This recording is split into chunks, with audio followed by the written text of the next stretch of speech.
구약성경 민수기 21장 4절부터 9절까지의 말씀입니다. 민수기 21장 4절부터 9절입니다.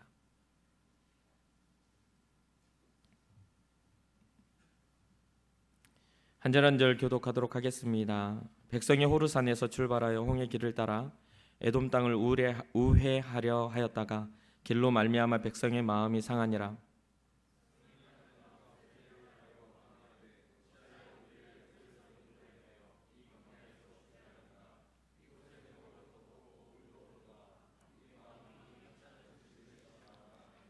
여호와께서 불뱀들을 백성 중에 보내어 백성들을 물게 하심으로 이스라엘 백성 중에 죽은 자가 많은지라.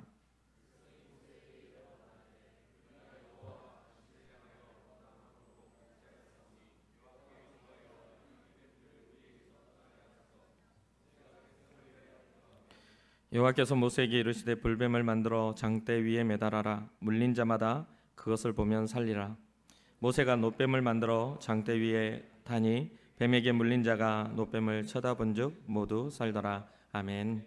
우리 고백합시다. 주님, 제가 여기에 있습니다. 옆사람 축복합시다. 주님, 제 옆사람도 여기에 있습니다. 축복해 주세요. 우리 공동체의 고백입니다. 우리는 예수님의 사람입니다. 우리는 예수님 안에 있습니다. 우리의 삶에는 예수님의 흔적이 있습니다. 아멘, 아멘. 오늘은 이제 올해 들어 두 번째 재미데이를 하는 날입니다.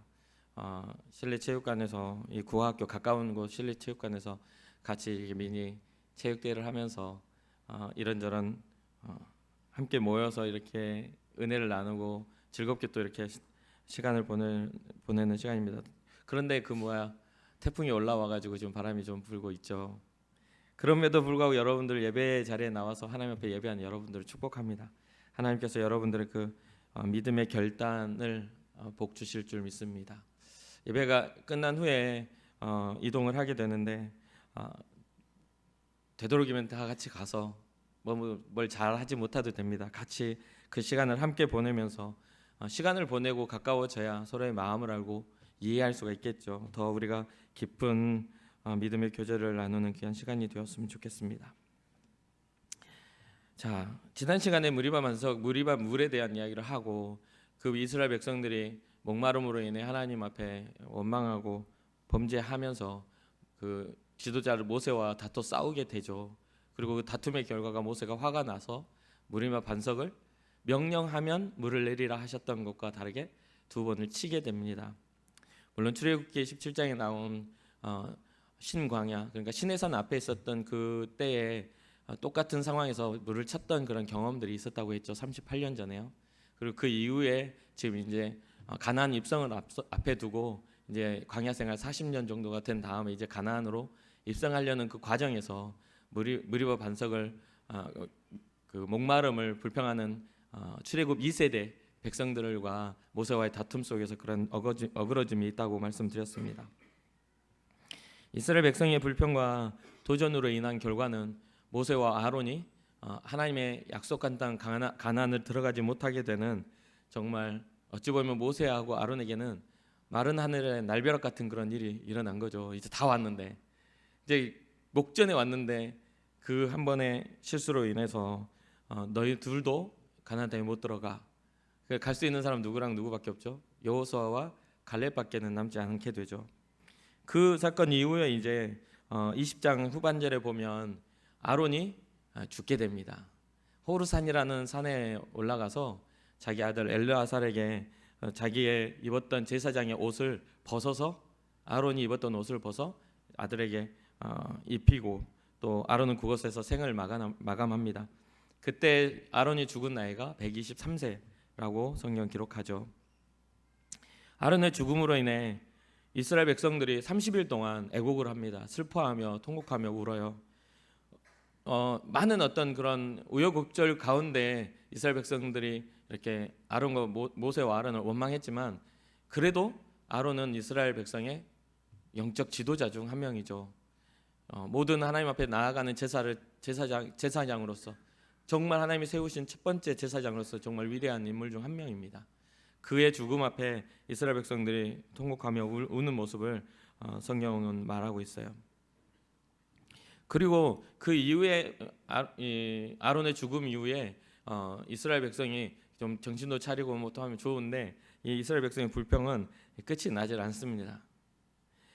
이 아론이 죽은 호르산에서 조금 더 위로 올라가면 이제 가나안 땅 가데스 바네아라는 그 곳 그 근방에 호르마라는 그런 지역이 있는데 그 지역에 대해서 이 오늘 본문 21장 1절부터 3절까지 이야기를 하게 돼요. 그런데 그 지역에서 아랏 왕과 전투를 싸워가지고 이기고 거기를 호르마 모든 걸 진멸했다라는 뜻의 그런 이야기를 하게 되는데 거기에서 이제 가나안 땅을 향해 올라가다가 과정을 에돔을 끼고 이제 우회하는 이런 상황이 돼요. 올라가다가 다시 호르산으로 내려와서 호르산에서 더 밑으로 내려가는 겁니다. 바로 가데스 바네아라고 말씀드렸던 곳이 정탐꾼을 보냈던 바로 이스라엘 접경지이에요. 광야예요. 거기에 이렇게 있었던 곳에서 다시 내려온 겁니다. 그러니까 다시 내려와서 다시 그것을 끼고 이 에돔이라는 나라를 우회해서 이렇게 올라가게끔 이렇게 길이 되는 거죠. 에돔 나라를 끼고요.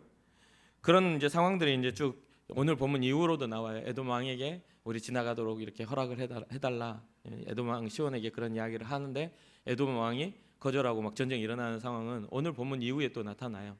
아무튼 다 눈앞에 보여진 상황에서 갑자기 밑으로 내려와 다시 그 길로 돌아가는 그게 몇 배나 긴 시간들을 또 들여야 되는 상황이 된 겁니다. 그러니까 이들에게 가나안에서부터 오히려 멀어지는 이 상황은 이 이스라엘 백성들에게는 이해가 잘 안 됩니다. 소망이 바로 눈앞에 보였는데 그걸 후퇴하는 바람에 소망이 이제 뭐가 돼요? 절망이 되는 거죠. 아니 눈앞에 보이는데 왜 이쪽으로 안 가고 다시 이걸 또 이렇게 내려가야 되냐 이런 마음이 생기겠죠. 그래서 잠언 13장 12절을 보니까 이 소망이라는 게 이래요. 소망이 더디 이루어지면 그것이 마음을 상하게 하거니와. 우리가 어떤 일을 소망 가운데 하려고 하는데 생각보다 더디인 거예요.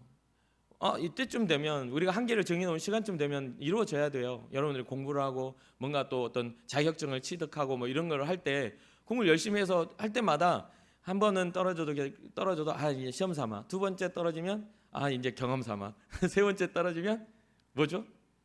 왜 안 되지? 네 번째 떨어지면 이제 조금씩 뭐라고 하죠? 자신감이 떨어지게 되죠. 그리고 열심히 노력했는데도 안 되면 굉장히 힘들어요. 그래서 소망이 더디 이루어지면 그것이 마음을 상하게 한다라는 것과 같은 이야기가 이 이스라엘 백성들에게 일어난 겁니다. 왜요? 이스라엘 백성은 지금 광야에서 40년을 살았어요. 40년을. 척박한 땅, 뭔가를 뿌리고 거두고 뭔가 이렇게 할 수 있는 땅이 아닌 광야 생활, 이렇게 나그네와 같은 생활을 40년 동안 한 거예요. 그렇게 하고서 이제 가나안을 바라볼 수 있는 가데스 바네아에 섰는데 다시 거기에서부터 후퇴해가지고 호르산에서 아론을 장사 지내고 호르산에서 더 밑으로 내려가서 거기서 위에서 돌아가라 이렇게 말하니까 얼마나 힘든 그런 상황인지 모릅니다. 그런데 그 상황에도 그 마음을 충분히 이해하지만 그보다 더 척박한 땅 광야에서 40년을 지키셨던 하나님을 잊지 말았어야 됩니다. 그 하나님을 기억했어야만 합니다. 그 모든 광야의 시간은 이스라엘 백성을 향한 하나님의 사랑이고 또 이스라엘 백성의 죄에 대한 하나님의 용서의 시간이기도 해요. 내가 진멸해버리고 모세 너를 다시 내가 세우겠다 하는 그 시간을 모세의 중보와 하나님의 또한 인내하심으로 그 민족을 진노하지 않고 지켜 보호하는 그런 시간이기도 했어요. 그런데 그들의 생각은 달랐나 봅니다. 하나님이 자신들을 용서하는 시간으로 생각하지 않고 하나님이 자신들을 힘겹게 하는, 하나님이 자신들을 고달프게 만드는 생각이라고 생각했던 것 같아요. 우리 한국 속담에 여러분 들어보셨죠? 핑계 없는 무덤 없다 이런 이야기들 있죠. 들어보셨죠? 그러니까 이들의 불평도요 핑계가 있었어요. 아니 이렇게 힘들게 이렇게 척박한 땅에 정말 보이기에 말도 안 되는 이러한 것들 이런 이야기를 해요. 그래서 오늘 5절 말씀을 보면 이스라엘 백성이 불평하는 불평이 나옵니다. 우리 한 목소리 한번 읽어봅시다. 시작. 백성이 하나님과 모세를 향하여 원망하되 어찌하여 우리를 애굽에서 인도해내어 이 광야에서 죽게 하는가. 이곳에는 먹을 것도 없고 물도 없도다. 우리 마음이 이 하찮은 음식을 싫어하노라 하매. 여기에는 세 가지 불평이 나옵니다. 첫 번째는 애굽에서 인도해낸 일에 대한 불평을 하고 있고요. 두 번째는 먹을 것도 없고 물도 없도다. 물도 없다라는 불평을 합니다. 마지막 세 번째는 이 하찮은 음식이 싫다. 우리 마음이 하찮은 음식을 우리 마음이 싫어한다. 이렇게 이야기를 해요. 여기에 세 가지 불평이요. 먼저 첫 번째 불평을 보면 이스라엘 백성은 자신들이 살았던 애굽 땅에 대한 향수를 계속 가지고 있었던 것 같아요. 그래서 이스라엘 1세대부터 계속해서 애굽으로 돌아가겠다는 그런 이야기를 많이 하죠. 그런데 성경에 보면 이스라엘 백성이 애굽을 탈출할 수밖에 없었던 상황들이 그들이 너무나 노예 생활에 힘들고 지쳐서 부르짖음이 하나님에게 들렸다 하며 모세를 부르신 하나님을 기억하지 않습니까? 그들이 노예 생활할 때 죽을 것 같이 힘들었어요. 자기네들이 낳은 자녀들을 너무나 번창한다라는 그 이유로 바로가 자기 아들들을 죽였잖아요. 그렇죠? 낳아서 아들이면 죽이라 명령을 내리고 또한 그런 일들이 잘 이루어지지 않으니까 학살하는 어린 아이들을 학살하는 일까지 벌어졌어요. 그들이 살았던 그 애굽 땅에 그들의 위치는 노예 그 이상이 아니었다는 얘기예요. 종이었어요. 굉장히 그들은 비참한 삶을 살고 있었습니다. 매일 자기네들이 찍어내야 할 벽돌의 숫자가 정해져 있었고 그 모든 것들이 너무나 그 짐이 무거워서 괴로운 일이 있었어요. 그들의 삶에는 자유가 없었고 그들의 삶에는 존중이 없었어요. 인간으로서의 어떤 그런 존중을 받지 못한 상황이었어요. 그런데도 1세대부터 지금 2세대까지 계속해서 뭐라고 하냐면 애굽으로 돌아가고 싶다라는 불평을 하고 있습니다. 애굽으로 계속 돌아가고 싶대요. 참 진짜 답답하게 그지없어요. 그렇죠? 그런데 이 말도 어찌 보면 2세대가 왜 이렇게까지 미련하지? 라고 생각을 하지만 이게 또 이해 못할 일이 아니에요. 왜냐하면 이스라엘 백성들이 애굽을 탈출할 때 대부분의 대략 숫자가 또 민수기에 보면 대략 숫자가 전쟁을 참여할 수 있는 그 장성한 그런 어떤 전쟁에 참여할 수 있는 전쟁을 치를 수 있는 숫자를 셌을 때 약 60만 명이 넘었잖아요. 그렇죠? 그래서 인구를 추정하기로 한 200만 명이 넘을 거라 이런 추정을 했었습니다. 그러면 이 200만 명이 넘어가는 숫자 중에 여러분 생각을 해보세요. 1세대가 끝나고 2세대가 들어가려면 정말 죽고 또 새롭게 나는 그런 과정들이 굉장히 많지 않았겠습니까? 그 상황들을 유지하고 더 이스라엘 백성들이 커가고 번창하려면 죽는 숫자도 많아지지만 낳는 숫자도 많아지죠.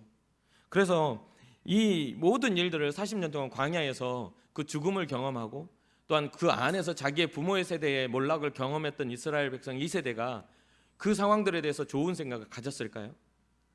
그 상황이 낙관적이었을까요? 여러분 생각해 보세요. 자, 숫자적으로 보니까 40년 동안 그 광야에서 장사 지내야 해야 될 숫자를 따져봤어요.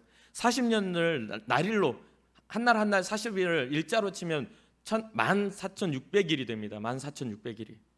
그런데 그렇다면 전쟁을 참여하지 못하는 노인들, 그러니까 죽을 사람은 노인들도 있고 또 어린 아이들도 어떤 질병이나 이런 것들을 죽고 성경에 보면 하나님의 진노하심으로 만 단위의 숫자가 10,000명 단위의 숫자가 죽기도 하고 뭐 이런 일들이 일어나요.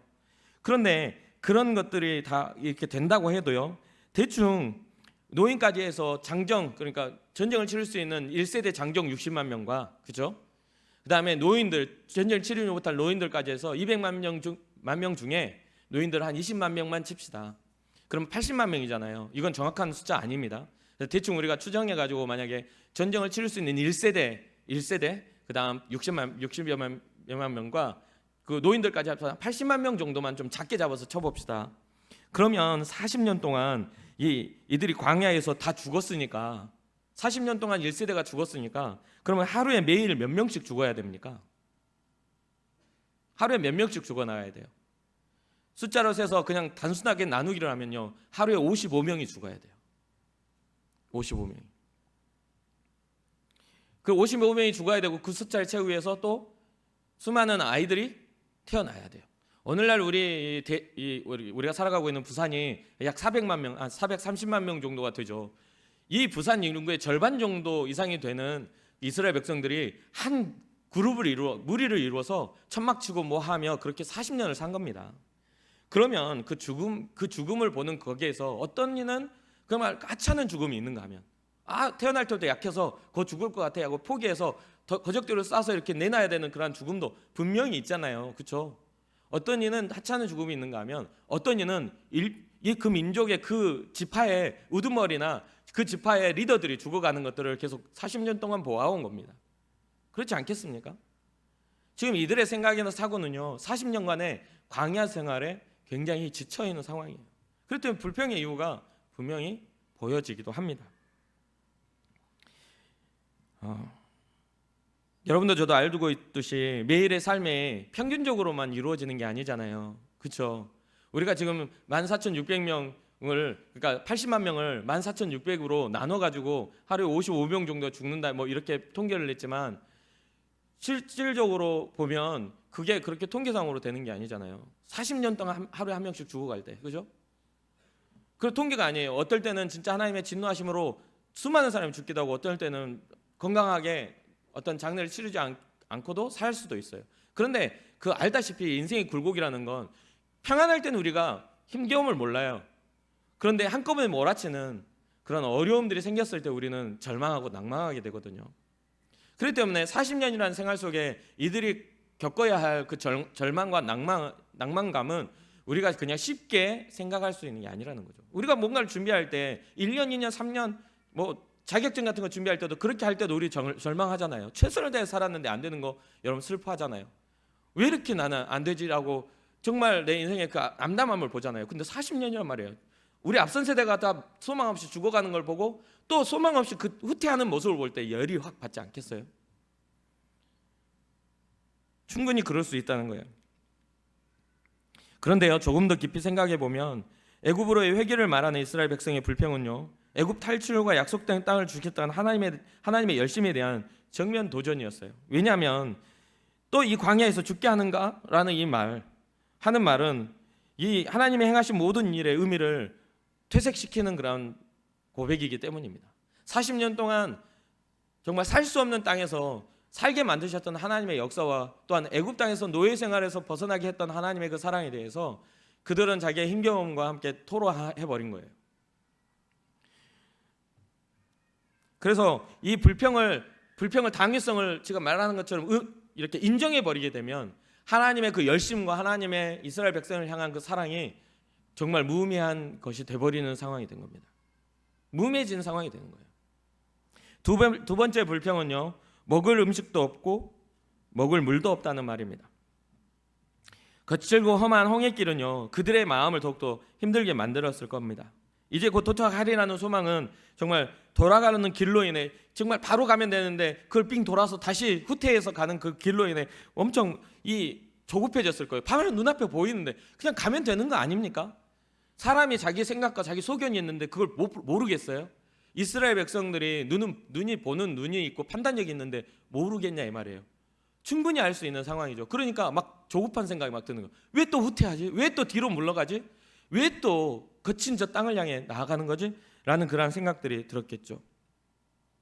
오늘 보면 1절부터요. 그러니까 오늘 4절부터 봤죠. 1절부터 3절에 나오는 호르마 지역을 살펴보면 가나안 땅의 바로 아래에 위치한 곳입니다. 바로 아래예요. 근데 전쟁으로 거기까지 올라갔다가 호르산이라는 곳으로 내려와요. 거기서 아론을 장사 지내요. 지금도 이제 호르산 꼭대기에 아론의 그 어떤 무덤이 이렇게 있는데요. 기념하는 그런 것들이 있는데 거기에 지내게 되고 거기서부터 수배나 되는 훨씬 먼 길을 이제 돌아서 다시 내려가는 그 길이 말을 하고 있어요. 근데 그 길이 굉장히 척박합니다. 그 호르산에서 바라본 그 땅을 보면 굉장히 척박해요. 혹시 사진 찍어주시겠어요? 저렇게 생겼어요. 완전 돌산이에요. 아무것도 없어요. 그리고 저기 호르산에서 이렇게 쭉 둘러서 동영상 같은데 여러분 검색해 보면 호르산에 찍은 뭐 영상 사진 이런 게 많이 나오는데 이렇게 쭉 둘러서 돌아봐도요 다 저렇게밖에 안 생겼어요. 그러니까 이스라엘 백성들이 어떤 생각이 들어요? 미치겠는 거지 진짜. 방금 전까지 적합꿀이 흐르는 땅, 정말 푸릇푸릇한 그런 푸르름이 있는 땅을 보다가 다시 후퇴해가지고 그 땅에서 다시 돌아서 더 척박한 땅으로 간다니까 미칠 노릇인 거예요 지금. 저게 저렇게 보이지만 저기에도 어떤 이 이스라엘 백성들이 말하는 왕의 대로도 있고 여러 길들이 있긴 있어요. 근데 그 길들이 다 굉장히 협소하고 굉장히 불편하고 좀 넓은 곳을 가면 사막지대예요. 그러니까 목마르죠. 그러니까 이게 굉장히 광야를 경험했던 이스라엘 백성들은 또 과거로 돌아가는 그들의 삶에 있어서 아직도 우리는 안 된다라는 그런 자괴감들과 함께 이게 막 몰아쳐 왔겠죠. 그리고 먹을 것도 없고 먹을 게 보입니까? 저기서 뭘 찾겠어요?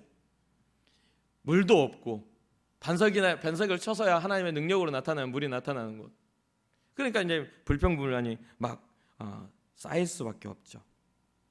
세 번째 불평입니다. 우리의 마음이 이 하찮은 음식을 싫어하노라. 이 하찮은 음식이 뭐죠? 하나님이 40년 동안 이스라엘 백성에게 먹여주신 만나입니다. 만나. 이스라엘 백성들을 정말 굶주리지 않게, 정말 영양실조로 죽지 않게, 아사하지 않게 먹여주신 하나님의 만나가 40년간 매일 아침 이슬과 같이 이슬이 생겼다가 사라지는 그 자리에 이 만나가 생겨났어요. 40년 동안. 출애굽기 16장 31절을 보면 이 만나에 대한 말씀이 나옵니다. 출애굽기 16장 31절. 이스라엘 족속이 다 그 이름을 만나라 하였으며 갓씨 같고 희고 맛은 꿀 섞은 과자 같더라 이렇게 이야기를 해요. 그러면서 35절 뭐라 나오죠? 사람이 사는 땅에 이르기까지 이스라엘 자손이 40년 동안 만나를 먹었으니 곧 가나안 땅 접경에 이르기까지 그들이 만나를 먹었더라. 지금 현재까지 하나님께서 계속 만나를 주시는 상황이에요. 40년 동안 하나님이 매일 아침 정말 거룩한 주일을 빼고 매일 아침 이 만나를 내려주셔서 이스라엘 백성이 200만 명이 먹었어요. 근데 이 40년 동안 먹은 이 음식을 두고 하나님의 그 은혜를 두고 정말 자기네들이 뿌리지 않고 자기네들이 거두지 않아 노력하지 않아도 얻을 수 있었던 이 하나님의 은혜를 보고 이들이 뭐라고 해요? 하찮은 음식이라고 표현하고 있습니다. 이 하찮은 음식. 잘 안 와닿죠? 여러분들이 한 1년 정도 돈을 모아가지고 한 200만 원 정도를 모았다고 칩시다. 1년 정도 여러분 쓰는 거 이거 안 쓰고 막 모아가지고 한 200만 원 정도를 모으셔서 여러분들의 여자친구나 남자친구에게 200만 원짜리 하나를 딱 이렇게 사들고 가세요. 사들고 딱 가서 선물을 했더니 여자친구가 하는 말이 이런 하찮은 걸 가져와가지고 아주 절망이 아주 뼈를 때릴 겁니다. 그렇지 않겠어요? 40년 동안 축적되어 있는 하나님의 사랑이 하찮은 음식으로 전락해버리는 상황입니다. 매일 아침 모두가 잠들어 있는 시간 속에 하나님은 잠자지 아니하시고 주무시지 아니하시고 이스라엘 백성을 매일매일 돌보오셨던, 우리 인간으로 예로 들어서요, 하나님 주무시는 분이 아니시지만 매일매일 하나님이 40년 동안 이스라엘 백성을 자기의 눈 밖으로 벗어나지 않게 하시고 보호하시고 불기둥과 구름기둥으로, 또한 목마를 때는 물로, 배고플 때는 만나와 메추라기로, 고기를 먹고 싶다 할 때 메추라기로 그렇게 돌보오셨는데 이 이스라엘 백성이 마음이 상하니까 하는 말이 이 하찮은 음식은 싫다 이렇게 이야기하는 겁니다. 출애굽기 16장 13절부터 15절 보면 저녁에는 메추라기가 와서 진에 덮이고 아침에는 이슬이 진 주위에 있더니 그 이슬이 마른 후에 광야 지면에 작고 둥글며 서리같이 가는 것이 있는지라. 이스라엘 자손이 보고 그것이 무엇인지 알지 못하여 서로 이르되 이것이 무엇이냐 하니 모세가 그들에게 이르되 이는 여호와께서 너희에게 주어 먹게 하신 양식이라. 그렇게 은혜로 베풀어진 이 만나를 보고 이스라엘 백성은 아무런 감사를 더 이상 이 마음을 상한 것을 통해 그것을 감사하게 여기지 않는다라는 선언을 해버립니다. 이 사건에 대한 하나님의 감정도 모세의 중보도 여기에는 기록되지 않아요. 하나님이 화를 내셨다 이런 어떤 모세가 어떻게 갑자기 엎드렸다. 우리 보면 이스라엘 백성들이 폐악한 짓을 하면 모세와 아론이 땅에 엎드리는 그런 사건들이 자주로 나왔었죠. 회막에 하나님 임재하시고 이 민족을 싹 쓸어버리고 모세 너를 통해 다시 내가 민족을 세우겠다 이런 무서운 이야기들이 나왔었는데 이 사건에는 하나님의 진노하심과 하나님의 화내심이 나타나지 기록이 안 돼요. 단지 뭐가 있냐면 딱 그렇게 한 다음에 갑자기 불뱀이 쫙 나와가지고 사막에 사는 어떤 독사가 나와가지고 독사떼가 나와가지고 이스라엘 백성이 다 물어버립니다. 하나님이 화를 내시진 않지만 하나님의 진노가 그냥 조용하게 아이고 말해 뭐하냐, 40년 동안 내가 그렇게 데리고 다니면서 이해했는데 아직도 내는 똑같은 어떻게 1세대의 패턴과 똑같은 불평을 계속하고 있는지 그냥 말해 뭐하냐고 불뱀이 나와서 이제 물기 시작해요. 참 씁쓸하죠. 이게 습관이라는 게 되게 무서워요. 습관이라는 게 무서워요. 여호와께서 불뱀들을 백성들 보내 물게 하셨는데 죽은 자가 굉장히 많았다 성경이 기록해요. 오늘 6절에요. 그때야 이스라엘 백성이 그때야 후회를 하고 이 자신들이 얼마나 하나님께 심한 짓을 했는지를 깨달아 모세에게 와가지고 중보해달라고 우리가 이제 후회한다고 이야기를 합니다. 백성이 모세에게 이르러 말하되 우리가 여호와와 당신을 향하여 원망함으로 범죄하였사오니 여호와께서 기도하여 이 뱀들을 우리에게서 떠나게 하소서. 모세가 백성을 위하여 기도하매라고 이야기해요. 이때야 백성들이 요청했을 때 모세가 뭐하죠? 기도했죠. 그 전에는 먼저 모세가 엎드려서 용서해달라고 했는데 하나님과 모세와의 해결점을 이렇게 했는데 이 사건에 대해서는 백성들이 후회하고 돌아와서 회개할 때에 모세가 엎드려 기도하는 걸 보게 돼요. 그 말은 뭐죠? 모세의 마음도 굉장히 상해있다 상황인 거죠. 정말 지치지도 않냐 너희는? 이런 생각을 하겠죠. 게다가 뭐 어떤 상황이에요? 모세의 형 아론이 죽었어요. 그리고 모세는 어떻게 돼요? 느보산에서 죽어야 될 상황이에요. 지금 하나님의 선언은 무리바 물을 통해서 모세와 아론이 이스라엘 가나안 땅을 들어가지 못한다는 상황이에요. 그리고 모세의 마음이 어떻겠어요? 모세가 아직 죽을 만한 그런 체력이 아니고 나중에 느보산 올라갈 때도 아주 강건한 체력으로 올라가거든요. 죽을 때가 안 된 것처럼 청년과 같은 체력으로. 그런데 그걸 땅을 가지 못하고 죽어야 될 상황. 모세가 봤을 때는 이스라엘 백성이 하는 불평이나 그런 것들이 너무나 정말 신물나는 그런 불평 아닐까요? 다퉈가지고 막 무리바 물 때문에 못 들어가게 돼버려서. 그럼에도 모세는 자기가 해야 될 그 하나님 앞에서의 선지자적 사명을 감당합니다. 엎드려 기도하고 하나님이 모세에게 말씀하시죠. 뭐 특별한 말씀이 아니에요.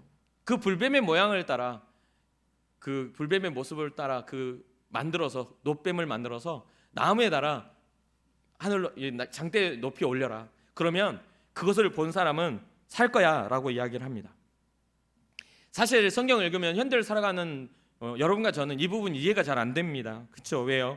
독수에게 물린 사람이 놋뱀으로 만들어 놓은 걸 보면 산다고요? 그게 가능합니까? 현실적으로 불가능해 보이죠. 그럴 수가 없어요. 아마 이때 당시에 사람들도 그거는 불가능한 일일 겁니다. 독사에 물렸는데 놋구름뱀을 만들어서 장대에 달아 올려서 그거 쳐다보면 산다고요? 절대로 믿어지지 않는 그런 일이에요. 아마 그걸 만들고 있는 모세도 믿을 수 없는 일이죠. 그러나 모세는 지팡이를 잡았던 자, 그 지팡이가 뱀이 되었고 홍해를 갈랐고 정말 반석에 물을 터뜨렸던 걸 아는 자, 모세의 믿음은 당연하게 믿음은 클 수밖에 없었어요. 그래서 하나님 말씀하신 대로 놋구름뱀을 만들어서 장대에 매달아 높이 듭니다.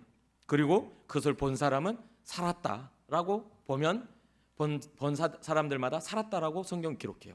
정말 4절부터 9절까지 이게 굉장히 길지 않은 그런 짤막한 곳인데 그게 나타나요. 그런데 이 사건을 통해 우리가 알 수 있는 게 뭐냐면 이 사건이 별거 아닌 것 같은데요. 신약에 와서 이 사건을 예수님께서 언급하시죠. 예수님께서 언급하시는 사건이 돼요. 뭐냐면 요한복음 3장 14절 15절을 보면 우리 함께 읽어볼까요? 시작.